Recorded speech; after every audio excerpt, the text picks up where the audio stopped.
I'm live with Nathan Ormond. Nathan, how are you doing? I'm good, thank you. How are you? I'm doing very well. I've had you on before, uh, but maybe just catch us up a little bit. How you've been doing, what you've been doing, how's your faith journey, and all that stuff. Okay, sure. I guess where I'm at now, I probably am not a Christian anymore, really, of any denomination, and maybe some liberal types would kind of count me as one, but yeah, I'm more in the agnostic camp where I sit right now. Um, Over the past 4 5 months, something like that. Okay.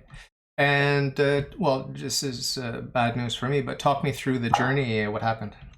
Yeah, sure. So I guess online through some of the people I was talking to, um, I got talking to some people who do this thing called like street epistemology. So I've got an interview, a couple of interviews with Pine Creek that I did. I spoke to some people on a Discord server that's dedicated to street epistemology as well, and I think that got me to reduce my confidence in some of the kind of core claims of Christian theism. And then I think just studying philosophy as well, um, look, looking at textual criticism, things like that, has just made me realize at least the version of Christianity that I was holding to, I can't at the minute, due to just not thinking that those particular things are true anymore. Okay. I just noticed our friend Matthew Murdoch and Lord Mozart 308 are in the live chat, so just want to give a shout out to them.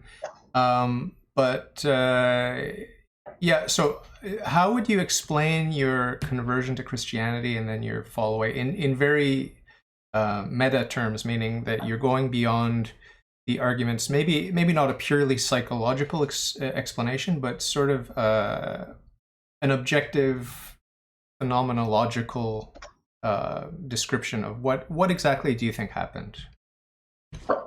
So I think, yeah, I think in the first instance, when I started becoming a Christian, it's really difficult to separate out that kind of phenomenological thing from like the psychological, I suppose. Um, in the first instance, I think it would like as I was becoming a man and becoming an adult, dealing with the real world and also dealing with like trauma from my past as well. I think religion helped me to make a lot of sense of those things. And then I started to first see it as like a pragmatic truth, and then I thought, well, maybe there's some correspondence here to an actual ultimate reality that sits behind that. So it's not just that it works pragmatically and then it's completely untethered from from any substance. Um, then I think I went deeper and deeper, kind of into like conservative evangelical Christianity, and I guess um, I guess that's the form that I find intellectually untenable at the minute, at least. Um, and I think the movement out was very difficult as well. I think I felt physically kind of sick for a while actually, as a result of like these things that I really thought were true and important and stuff being challenged and trying to fight to understand them through that old lens. And um, yeah, I guess now it just doesn't make sense in that same way anymore. That one way I could make sense of it through that old lens is I could say maybe like Calvinism's true, and I've just been reprobated by the Calvinist God or something. So, do you believe in an uncaused first cause? Are you willing to go that far? I wouldn't say that that's something that I know is the case. So what are the alternatives to having an uncaused first cause in your view? Well, first there's like a load of assumptions involved in that, but there's have you ever listened to the discussion between Frederick Copleston and Bertrand Russell on the contingency No. argument? Um, So Frederick Copleston was a Catholic philosopher and theologian. I think Blackfriars College in Oxford, which is like the Catholic, what do you even call them, like seminary, or the Catholic college at Oxford. And Bertrand Russell, obviously the kind of famous atheist, and they had this series of discussions on reasons to believe in God, and basically they go through this contingency argument. So Copleston is saying, you know, things don't contain the cause of themselves within themselves. So then like this kind of regress back to a first cause. Bertrand Russell kind of replies, well, maybe I can demonstrate your fallacy is this: every man has a mother, therefore there's a mother of all men, or something like that. And then they kind of go on discussing this topic, and it just reaches the point where I think there's basically an impasse essentially on whether it's necessary to posit an omnipotent being as that first cause. You might as well just say, well, the universe itself is necessary, and I think all things given that we know about like modern physics, as compared to like medieval metaphysics and stuff, do we really even know how the universe functions metaphysically enough to say that there must be a first cause, or what the rules have got? And I'm certainly not someone who knows enough to say something like that. I've just got no idea, to be honest. Yeah, well, the act and potency rote that the ancient Greeks took, I think, is a good one. Everything that's changeable here has a certain amount of potential that can be activated to greater or lesser degrees. And, classic examples, a seed, like an acorn growing into the mighty oak. It doesn't have to manifest that potential. It doesn't have to actualize the potential. It doesn't have to, but it can, right? It's just like the zygote in the mother's belly doesn't have to thrive in the real world. It could be aborted, or it could die of natural causes. Many ways for potential to be snuffed out. But to say that the universe, the material universe, is necessary is to say necessarily, logically necessarily, that everything that is now is the actualization of an eternal potential, and that potential is infinite, meaning that there's no end to it in the future either. So there's an actual infinity behind us, and necessarily an actual infinity ahead of us in time. Do you accept that much philosophically? I'd say on the first account of talking about the potential in the acorn and stuff like that. I mean, I think that to use that in the same sense to describe things on that macroscopic level, it sounds kind of like like in scholasticism, when they talk about kind of like sympathies and antipathies flying through the air, and now we kind of describe things in maybe different terms. It's or like like the desire of an object to move in a certain direction, things like that. And I don't think even as you get into like 1700s kind of physics and stuff, and they're talking about well, maybe it's corpuscles or monads or something, and that's what's really in the object with the motive to move it or whatever. And I just don't think that we know anything like I don't think we're even scratching the surface to say that this is really what the universe is like, that there's really this thing that is. But yeah, then on the macroscopic level, when you're talking about that the universe is infinite in the past or infinite in the future, I mean, I suppose maybe in some bizarre mathematical way that I don't understand, it could be. I mean, I don't think it is, but I'd never say, I don't even really have a belief about it, because it's something that I have such little knowledge about. Okay, well, there are very few ways that something cannot be, right? This is straight out of Spinoza. It cannot be because it was never brought into being, like that, the building that we haven't built yet, right? It cannot be because it was destroyed, like the building that did exist. It was built and it was destroyed, okay? And then there's the not being that is just the consequence of logical necessity. It can't be because it's impossible, like the square circle. Okay. So there really aren't that many ways to not be, and Spinoza famously said that if it's possible for God to exist, then he necessarily exists, because the only way he could not exist is through logical impossibility. So if it's possible for him to exist, he necessarily does exist, because he can't be created or destroyed by his very nature, by definition. So this is Spinoza's point of view, and I think it's logically sound. You're free to pick at that or to just hide behind agnosticism if you like, but pardon the disparaging comment there, but that's how I see agnosticism, sort of as a hiding place. You know, in the complexity of philosophy, in the complexity of natural science, in the complexity of the natural world, there are plenty of hiding places if you want to hide away, and you can use the fancy label agnosticism for that if you want. But this is not an attack on your character. It's just a rage that I have against agnosticism. So don't take it personally. But yeah, this idea that if it's possible for God to exist, he must necessarily exist. Can you just sort of respond to that one thought of Spinoza, please?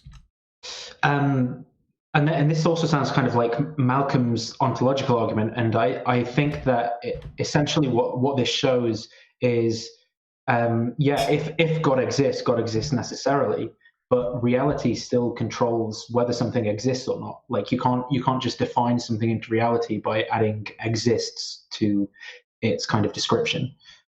Yeah. And now bouncing back to this universe which is necessary, I understand necessary being to be eternal, atemporal, not subject to change. But you obviously have a different notion of a necessary being. Like it could be complex, composed of parts, it could be subject to change, like the material universe obviously is. So we have a very, very different understanding of what the necessary being has to be. Can you just talk about that? I mean, I'd even go as far as to say, I mean, I don't really even know what I mean by saying something is necessary or contingent. Like I mean, in like the small, the small set of logical problems I might come across in my life, I can use these terms and they might help me solve riddles. But when it comes to really like getting to the fundamental nature of what the universe is, and I'm talking about something being necessary or contingent, like I don't really understand what these concepts mean. Um, when we get into like really what's going on, like I understand as far as my kind of faculties will allow me that I could you know like I could say, for example, necessarily if p then q or something, like some kind of relationship like that. But the like again, just me using these kind of terms to describe my experience as best I can and make sense of the world doesn't even mean that that's really what's going on there. And I don't think I've got any way of knowing that that's really what's happening in the universe. Yeah. So when it comes to like then talking about like a necessary being behind everything, I genuinely am not even sure what that actually means beyond like like I could pretend I knew what it meant, but Yeah. I want to sort of walk you through really quickly and amateurishly the modal argument of Blessed John Duns Scotus. Is that okay? yeah, sure. So you admit that there is something in this material world, like, for example, you yourself, you do exist as a material being, right? Yeah, I think so. Yeah. So let's just, for the sake of argument, and you're free to, this could be, you don't need to commit 100%, but let's just say that you exist, okay? So you are manifest in reality, apparently, and we'll just go with it. We'll just take appearances as reality. And in the case, the reason I chose you as the object, not the fork on your table or whatever, the reason I chose you is because when you deny your own existence, you're affirming your own existence. So it kind of nails you down to where you can't really deny it. The act of denying it is affirming it. So that's why I chose you as the object. But the fact that you exist now, and the question of if this is real or if it's Memorex, that's a different philosophical question, right? Like, is the arrow of time actually passing, sweeping through this exact moment of time right now? We don't need to dwell on that. I don't want to go down that rabbit hole. A theory of time, B theory of time, all these sorts of things. But the fact that you exist right now, that's a manifest fact. And there are, I think you will admit that your parents were instrumental, largely responsible for bringing you into being through the Marriage Act.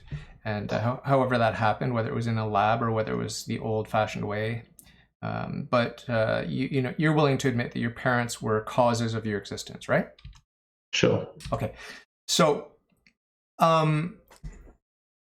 so this whole idea of manifest reality, I'm getting a little bit off track, but the basic idea, maybe we should start with an inanimate object because it's going to be a lot easier. If I'm right now, I'm pressing a button on my keyboard in front of my computer, and the key in one split second, in a moment in time, that button is being depressed by my finger, which is being moved by my forearm and my shoulder, and ultimately by my brain and my will.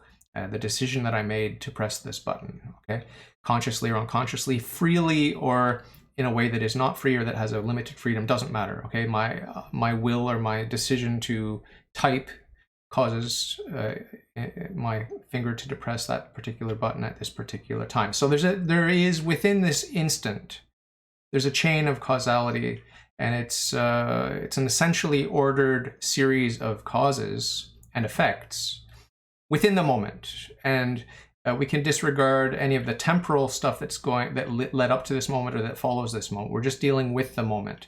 It's called an essentially ordered series because it's limited to that vertical stream in the moment. It's a synchronous, simultaneous series of causes and effects. So my will is above my brain, and my brain is above my arm and my hand and my finger, and my whole physical body is above the key, and the key is depressed, and there's a hierarchy there. My will is more perfect than my body, and my body is more perfect than the keyboard, and this is all out of Blessed John Duns Scotus. So the idea is, if we look at this essentially ordered series of causes, there is necessarily a first member, even if that first member, it's isolated now, of course, because we're isolating it from past sort of accidental cause and effect, accidental series, and from accidentally ordered causality also. So we're isolating it from those, but it doesn't mean that that first member is not a member of those, but I'm just isolating it. And so the main point here is that there is a first efficient cause at every moment in time for every essentially ordered series of causes. And we can know, because it is not repugnant to being, this is Scotus's term, it's not repugnant to being for me to cause a keyboard key to move. It's a necessary fact. It is necessary that it is formally possible. This is a technical language. It's formally possible for such a thing to occur, right? So it is formally possible. It's a necessary fact that it's formally possible for an essentially ordered series to exist, and we know that essentially ordered series has a first member in terms of efficient causality. And because we have isolated it from the temporal series on the horizontal plane, the accidental causes and the accidentally ordered series of causes, there's nothing repugnant to being to having an atemporal first cause, a first efficient cause that is not subject to space and time. And so because nothing could bring that into existence or take it out of existence, nothing can act on it, because it's formally possible, it's necessary. So there is a necessary first efficient cause, which is atemporal, and that's what everyone calls God. So that's a really sloppy summary of one part, the first part of Blessed John Duns Scotus's modal proof for the existence of God. So it does away with a lot of the questions about the eternity of time and the material universe, and it focuses. It's an a posteriori proof, meaning that it deals with reality as we find it manifest right now, and it takes as its necessary premise the manifest reality that we see all around it, with causes and effects and objects and these sorts of things, and then it deduces from the fact that these are not repugnant to being, that they're formally possible. It deduces from that they are necessary, and that these essentially ordered series of causes are necessary, and there is necessarily one atemporal first necessary efficient cause. So just I just wanted to throw that out there. You can go away and chew on it, study it, read the actual texts of Blessed John Duns Scotus. But I wanted to bounce that off you and see if you found it at all interesting, and if it was a different avenue from what you might have seen in, for example, St. Thomas Aquinas's 5 Ways and stuff like that. Yeah, I still don't understand how it doesn't commit that same fallacy of saying everything has a cause, therefore there's a cause of all things, which isn't tautologous. I'm not, maybe I've missed something there. And the second thing that sounded strange to me was saying it's formally possible, therefore it's necessary. I don't understand how that follows either. Oh, that was Spinoza. That was out of Spinoza. If there are only 3 ways that something could not exist, being brought into being, being taken out of being, or logically impossible, because what Scotus does is he shows that it's not impossible to have an atemporal first efficient cause in at least one essentially ordered series of causation. Okay, so he shows this, that it's not repugnant to being to have an atemporal first efficient cause in an essentially ordered series of causality. Okay, so he shows that, and then he says, well, the only way that atemporal first efficient cause in an essentially ordered series could not exist, because it could not be brought into existence or taken out of existence. So therefore, the only way it could not exist is if it were impossible. And because we have just shown that it's possible, therefore it's necessary. That's going back to Spinoza's thing. Okay, I see. So yeah, that makes. I mean, I'd have to look through that more to be able to say, but it makes sense a bit more now. Yeah, might be an interesting route to take. But this whole notion of agnosticism, I'd like to zoom in a little bit on your agnosticism. What are the limits to your agnosticism? Are you agnostic about your agnosticism, or do you know with some sort of certainty that you are agnostic, and that have you mapped out the domain of your agnosticism perfectly, imperfectly, or do you have some doubts about how far and wide your agnosticism has contaminated everything? I've no idea really. I mean, I like things like metaphysics probably.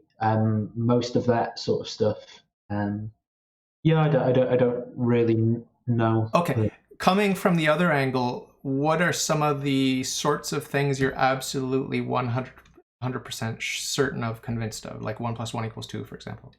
Like that I'm a thinking thing is probably the only real sort of, or that I'm whatever I am, I'm having an experience, something like that. Is that the only one, or that's the most certain one? That's the only one that I'm like I'd put like 100% certainty on. Then like other things on top of that are less than 100%, I think. Okay. And do you enjoy this headspace, or is it a source of anxiety and insecurity existentially for you? I mean, I'd say from like coming out of my Christian theological beliefs before that there's been psychological difficulty with that. But I actually think that it somewhat made me a better person, because I don't have the confidence that I'm 100% right and have the God of the universe on my side, which makes me more humble in the way that I try and deal with people, in the way that I deal with problems in life. I think I'm more with people, rather than having like this us versus them attitude against the world, and not participating in reality the same way other people are, and just kind of waiting for heaven to come or something. Or like I take stances on things like climate change, where it'd be like, oh, there's a new, and I know people have different theological interpretations, but it'd be like, oh, well, there's a new heaven and a new earth coming someday, so why does something like that matter? Or and I don't think that they were good. I don't think it was good to kind of be that way. So I think in some ways, I mean, I don't have the kind of certainty of an afterlife or anything like that, but I mean, I think realistically, if there's nothing after death, then there's nothing to be worried about. And I think that if there is a God who exists, if it's all good, it can't be a God that does eternal conscious torment. So, Okay. yeah. I used to work for the mafia in Canada here. I was a very low level position, Right. but one of the people ordered a mail order catalog, a mail order bride catalog from Russia, where a bunch of women in it. You flip through the book and you choose which woman you want to marry. And of course, he bought this on someone's credit card. It wasn't his own credit card and whatever.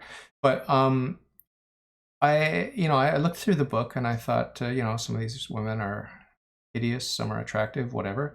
But the idea is an interesting one. You can order this woman and then she'll be shipped over and you can get married, whatever. So, and it might or it might not work out at any stage, right? Like, I mean, they might not accept your second transaction on the credit card and you just don't get the woman at all. So where were you with Jesus Christ? Were you browsing through the catalog, or had he come over? Had you consummated the wedding, like the marriage? How far had you gone? Because it sounds like either you never knew him and so you never loved him, or you were in love with just the picture of him, or you were in love with him but you're selfish, so you divorced him because it was too hard. Which one of those is the case for you, do you think?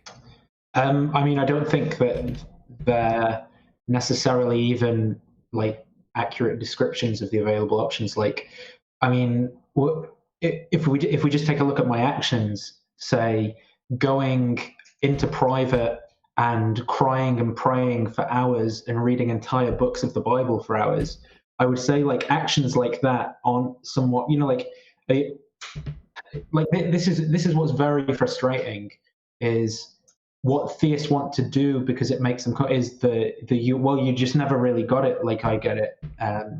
No, I got it. I was 100% in. um I was convinced this was real. I was convinced that that spiritual warfare was real. I was convinced that actually my purpose in life was to try and like sacrifice my own well-being and just do everything I could to try and convert people to Christ and try it. Like I was genuinely convinced of all of these things.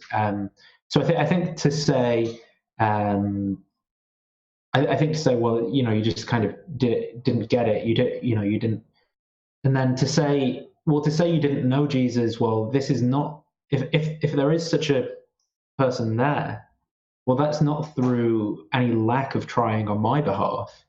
I think that would only say something about the character of this person. And again, that's where maybe the Calvinism starts to make sense. Maybe it is just this person who preordains evil in the world. That would be possible. Yeah, but in my analogy, I'd like you to stick to my analogy with this mail order bride booklet. So maybe, the photo, she looked really hot in the photo and you paid your money, and she came over and she was short and hairy and ugly and stupid and smelly. So you wanted to get your money back because she sort of catfished you. That's another option. There are many, many options, but just use this mail order bride example and try to describe to me, what is it with Jesus Christ? Was he a catfish? Is there no such person, or is he just not what you thought he was going to be? Or disappointed? I mean, it's that I think it's well. I mean, if we're to go literally into it, it's that I think that Jesus was someone who thought that they were the Messiah and died and didn't have any divine attributes. Okay. So he's not who you thought he was, right? Yeah, but it depends. In terms of like what that actually means, it then depends what how do you look at that? Like so someone like is it Albert Schweitzer who thought the exact same thing, but then is still a Christian for the rest of his life, goes and builds a hospital in some island with people who don't have access to healthcare. He studied to be a doctor beforehand. Spends the entire rest of his life treating these people, building churches, things like that. But all the time thinks that Christ died a man with no divine attributes, and describes his God as a hope and not a fact. Well, I mean, are we gonna? Well, he's not a real Christian then, because he's got those sorts of like.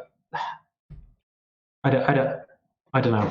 Yeah, yeah. It's I'm not trying to put you down or put you on the spot. It's just to find out what happened. Like, I mean, I admit that I might be wrong and that Jesus Christ might not be what I think that he is. Right? I'm right there with you. I'm ready to abandon Jesus Christ right now. You know, if you can show me that he's not what the church teaches that he is. It's not like I'm 100% certain. If I were 100% certain, it would not be faith, right? If faith means that I don't have that certainty. Faith means I trust without certainty.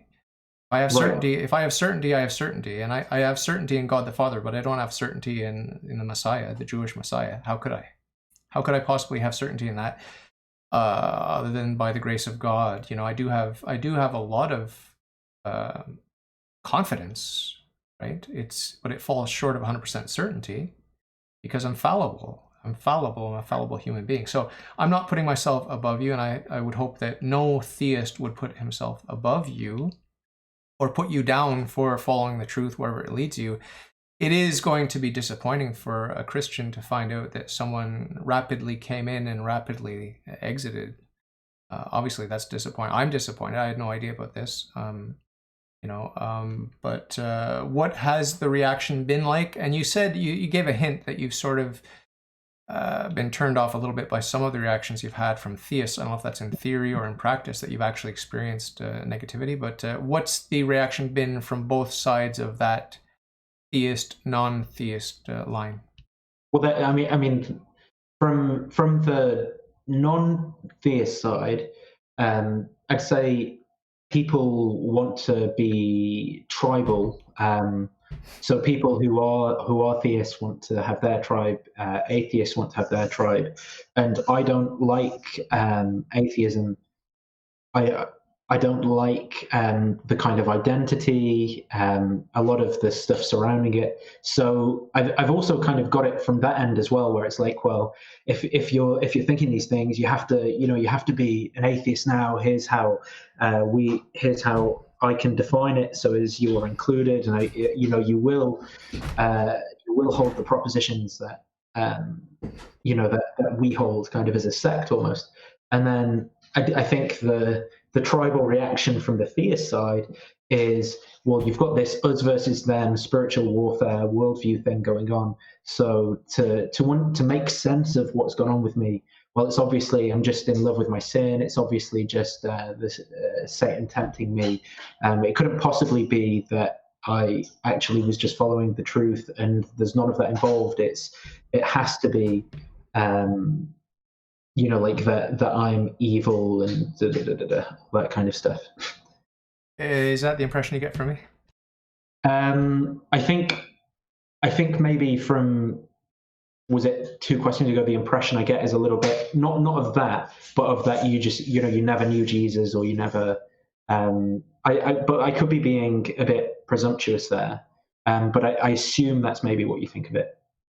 Well, I mean, from my perspective, I mean, I think you're wrong about Jesus, but you think I'm wrong about Jesus too, right? So there's a complete symmetry there. So we can't take the high ground, neither of us.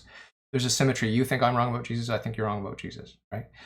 Right, but I'm not saying like it's some kind of like moral defect in you, which is why you believe this. I think that's the difference.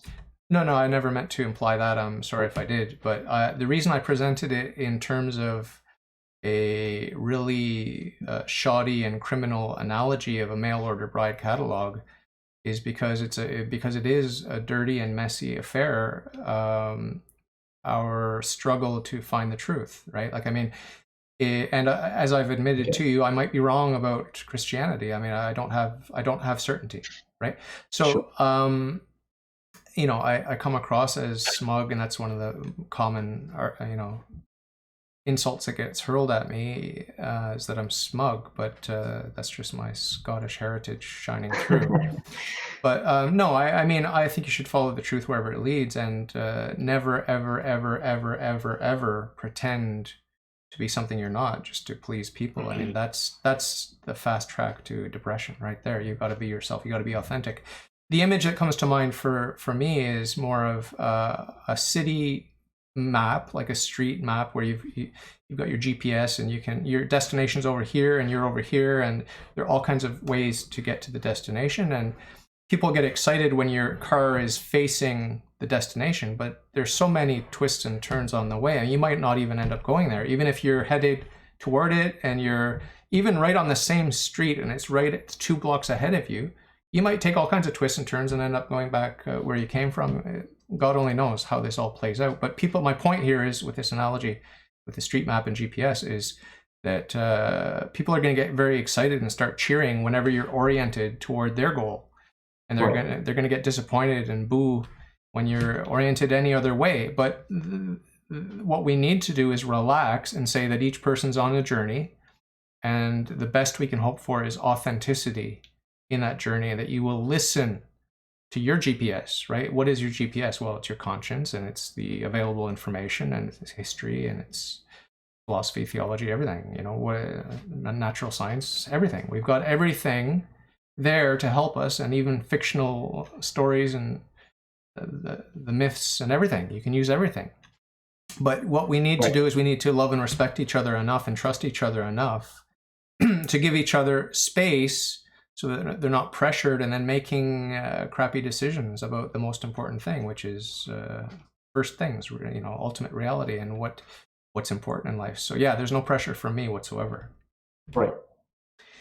So where do you go from here philosophically, and what are you excited about? How do you want to escape from your agnosticism, or are you just going to sort of lounge in it? I mean, I don't think. I don't know. It depends where thinking about these things kind of leads me. I'd be, for example, like I still want theism to be true. I don't want metaphysical naturalism to be true. Those are my natural biases. I mean, I'm still exploring these things and thinking about them, I guess, and just trying to be as honest in my inquiry as I can be on all fronts, because I think that they're fascinating and important questions, whatever the kind of conclusions are. So one of my diagnostic maps is there are 3 zones on it. Like there's God and not God, and then the center overlapping part of the Venn diagram has both God and not God. So monotheism is in the center. There's God and there's not God. They both exist. Okay. Monism says only God exists, so that some of the Eastern religions talk like that. Sure. And the guest that I interviewed today, she's a Unitarian Universalist, and she thinks like that. Yeah. And then there are nihilists on the other side of the spectrum that think only not God exists, right? So when you couch it in these stark terms, it's kind of hard to be comfortable with nihilism, or to say that only not God exists, only the contingent exists. But you will maybe be a slippery guest, because your agnosticism allows you to not commit to a direct correlation between material universe being necessary and the contingency that most philosophers throughout the history of time have conjoined with a necessary being, right? Like that it's not contingent, and that you sort of wriggled your way out of that association. But when you think about monism, when you think about the hard solipsism, when you think about Buddhism or Hinduism or any of these or Eastern religions, are you attracted to that? And on the other end of the spectrum with nihilism, and you've already said that you don't like the naturalism, but I don't think anyone's attracted to nihilism. But so there's really nothing over there for you.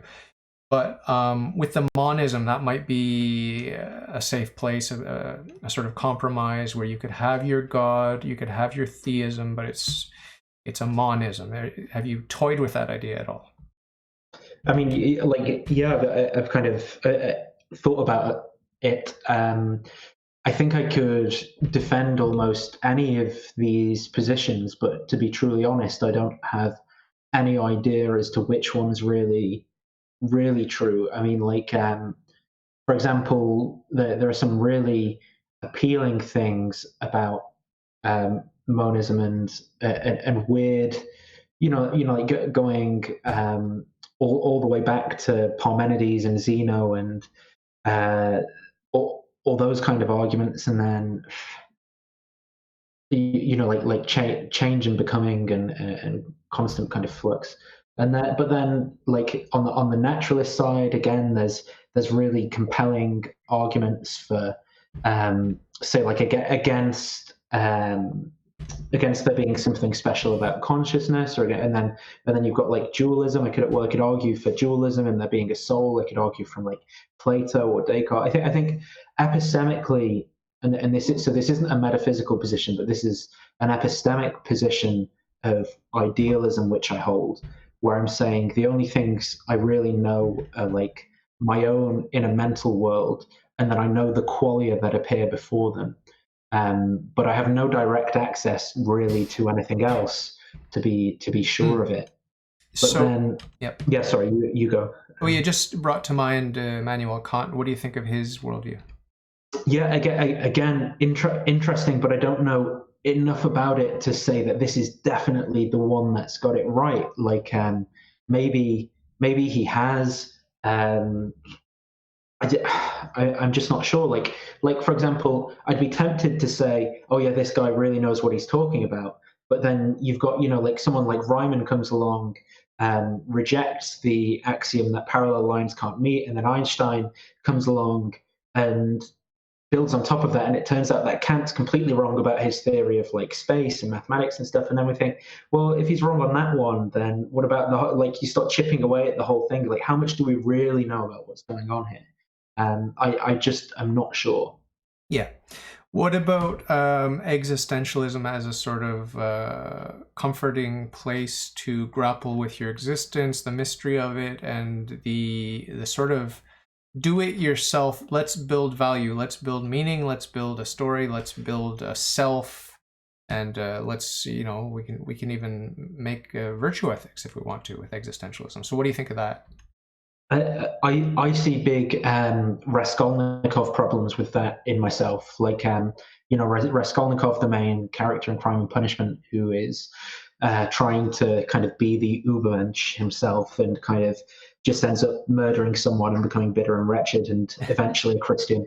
But I mean, I don't think that my nature is fundamentally good, and so I think if my worldview is something like that, there's a kind of arrogance involved in all of these kind of lower, maybe low is not the right word, all these more sort of sinister nihilistic attitudes towards the world become like the driving forces. So then it just essentially boils down to like hedonism or something like that logically. Like there's not really, on such a worldview where I'm just building meaning up for myself from first principles, there's not really such things as like nobility or like the beautiful or the good apart from like hedonism and a quite selfishness, egoism. So there are problems with that for me. Okay. And what about stoicism? Anything attract you there for you to apply to your life to make yours to just to make it bearable? Um, Possibly. I mean, like the kind of pop stoicism of not letting things outside of your control affect you, or whatever. But again, I think I probably reject the kind of deterministic attitude of the Stoics towards the world and stuff like that. Oh, so you believe in free will? Or for all intents and purposes, like I think it's a useless thing to argue against, basically. I mean, it might be the case that it's not there, but again, with like the epistemic idealism thing, it's like it might be the case that metaphysical naturalism is true, but that would be a pointless way of coming to the world because fundamentally we experience it as the ghost in the machine. So, do you admit that happiness is the goal of philosophy? Do you believe that? um, like a eudaimonia type thing. Yeah. Possibly, yeah. I think so. I think it should be to aim at kind of like flourishing, to aim at the good, whatever that is. Yeah. And what would the alternative be? Well, I think basically, and like you can still employ philosophy to this end, but I think the alternative is this kind of nihilism, which just boils down to hedonism. Yeah.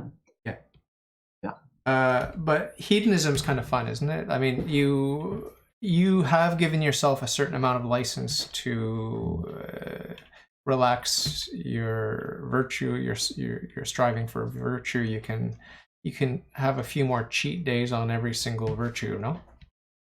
I mean, I think whatever's actually going on there for virtue ethics to kind of like have something to it, that doctrine still hurts. So that works. So when you have those cheat days, you kind of veer off the mean a little bit, and you tend towards those vices, and then there's like it might be the most pleasure in the short term, but then ultimately you're kind of like leading yourself to a lot more suffering by lifestyle kind of falling apart, messed up sleep habits, etc. So I think it's still the same, that it still works in the same way. So if Jesus Christ is not your hero in any way, shape, or form, who could you look to as an example of how to live well? Just some household names. Who comes to mind for you? Well, I'd still say Jesus in that sense, and this is where I say like, well, liberal Christians might still, because I'm still like looking at the kind of like passion narrative as something, having some deep, important things in it that might be relevant to life. But then I'd say there are similar things in a lot of religious stories, or if we just generally look to the type of fiction that tends to kind of like resonate with us, like Joseph Campbell's kind of like hero myth, archetype, that sort of thing. I think there's like a truth that's being conveyed in these types of narratives about how to be a person, how to conduct yourself, about these transcendental categories, the good, the beautiful, and how to kind of like incorporate them into your life or live in that certain way. And it's not that like you watch a hero movie once and you get it right or something, but it's something to be aimed at that's kind of like coming through in these things. Okay, what about Neoplatonism? Do you believe in the one that all of the virtues, all of the perfections lie in one and the same source? Do you firmly believe that, or is it you really hope that that's the case? I'd say I hope it's the case. I don't know. Like, I have no idea how I could even really demonstrate that to be true. Because I don't know, like I just have no idea how I could actually like get at that and really. What about pure reason? Like by pure reason, we can say, well, let's assume the opposite. Let's assume that the perfections lie in different directions, and so you're moving towards health, and you're necessarily moving away from justice and life and beauty and goodness. And then you're moving towards justice, but you're moving away from the truth. I mean, it's a reduction to absurdity. It cannot be the case that they don't lie in the same direction, therefore they lie in the same direction and in the same source. And that's what everyone calls God, and I don't see why you would have any problem with that whatsoever. I mean, an 8th grader could understand that and assent to that. Of course, sin and the weakness of our will and the darkness of our intellect accounts for it since the fall. But really, I really find it hard to believe that an adult would shy away from this very, very simple explanation that I just gave about all the goods lying in the same direction. What do you say? Well, for me, I'm genuinely just not sure if these ethos, these ideas, these forms actually exist. Like it seems like they kind of do. Um, you know, like and like I say, when I take that epistemic position of idealism, I'm saying, well, I'm actually kind of, I'm sort of certain of these uh, I'm sort of certain of these concepts that things seem to participate in, like say equality, in a way which I'm not really like certain of the of phenomena in the physical world. Um, but can I? How can I really say that that's a thing? Like it seems to also be pretty parsimonious that say like there's that that something like consciousness with its ideas and things arises out of the material nature of a kind of mathematical universe. But then what does maths even mean without these kind of ideas and forms? Um, and it's like we just get into this realm of things that I don't even really know what I'm talking about anymore. So what about authority? I'll let you go. I will let you go, but just one last question. Yeah, What sure. about authority? I submit to my local bishop, and I submit to the Pope, and I submit to the ecumenical councils, and I submit to the church at large. And of course, I submit to Jesus Christ and to God the Father and the Holy Spirit. And there's a lot of submission in my walk with God. Did you taste that? Did you sample that? And have you shrugged that off? And are you now left with no authority or with a sort of tentative respect for human authority? Or just talk a little bit about authority from your perspective. Yeah, sure. I think I mean I think because there's no kind of like like divine right of kings, theology, politics kind of thing behind stuff. For sure, it's a bit more tentative in that respect. But I do think the moral, whatever morality is, if it manifests itself to me like that things are good or bad, and so I'm kind of like subservient to the moral law as it manifests itself to me. Now, there may not actually be a metaphysical law that sits behind that thing that's presenting itself to me, but that I can't do anything else than kind of like when it appears to me that it's wrong always and everywhere to torture babies in oil for fun, that I try and like prevent that sort of thing from occurring or I'm opposed to it or whatever. So I guess in that sense I'm subservient to the good. That's my authority. And then insofar as like government legislation is in accordance with what appears to me as the good, then I guess the objection to this could be, well, if it's just your kind of like your whims of what your notions of what right is, then isn't that just kind of, couldn't that just be anything? Aren't you just bowing down to yourself? And I mean, like, again, I don't know. And I don't think I'd epistemically have any way of ever knowing more than it as it manifests itself to me anyway, even if there is something real that sits behind it. So yeah, I guess things have authority as they conform to what I see as good. So anything else you want to get off your chest or say to my listeners before I let you go, or I'll let you have the final thought here? Yeah, just thanks for having me on and thanks for listening to my kind of incoherent rambling on a few of these topics. Not at all, not at all. It's a real pleasure to talk to you, and I wish you luck. I hope you don't mind that I will be praying for you. I don't see why you would mind. Yeah, that's absolutely great. Yeah, no problem at all. And any of your family members praying for you? Is that do you have Christian family members? I don't have Christian family members. I was going to check out a Catholic mass though this Sunday. You'll possibly be happy to know. Yes, I am very happy to hear that. So thank you so much once again. We'll talk soon and take care of yourself, okay? Yeah, no problem. Thanks. God bless. Bye.